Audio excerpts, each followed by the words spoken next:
It's important because it's the next one. We're coming off of playing one good half out of necessity and one bad half.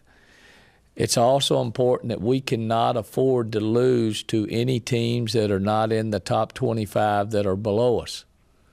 Okay, our RPI went up last week to, I think, 29, and gradually it'll keep going up, particularly when we play Georgia and we play South Carolina, and particularly if we win one or two of those games.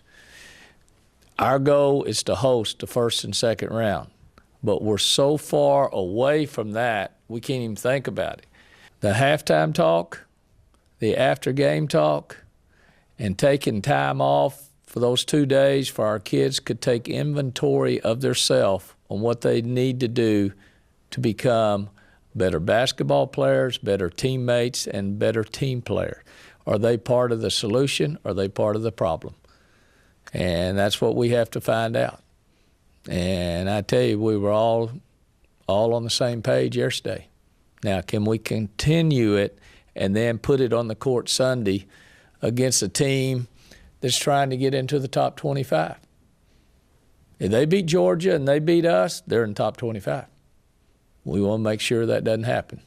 You know, just getting back into the swing of things. Everybody just really getting back onto the same page, because I feel like we in the last couple of games we've just been out of sync, out of whack, you know. And like Gabe said, these 2 days that we just recently had off was huge for us. You know, we had an excellent practice yesterday. Everybody was energized, enthused, and we just really looked like the old style Aggie basketball. And that's what we're trying to get better at, is being more consistent with that type of performance, not necessarily in practice but also in the games as well. I think we got off to a good start yesterday. We can continue that energy all week. I think it'll prove to be really good for the game, you know. But on the flip side, you have a bad week of practices. It can also reflect on the game.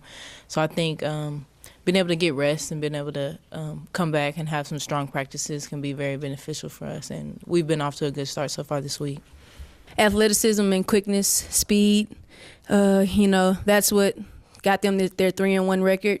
They're very talented, you know. Falero, she's a tremendous athlete, and Fazell is a great shooter. So, you know, those two, when they're on tack together, they're a pretty tough team, as long as with their other complementary players. But, you know, we're just going to really have to focus on boxing out, rebounding all 5 players going to the board, and just trying to execute in transition, because they're not a team that gets back generally well. You know, transition is our strong point in our offense. So, you know, we're just going to really focus on transition baskets.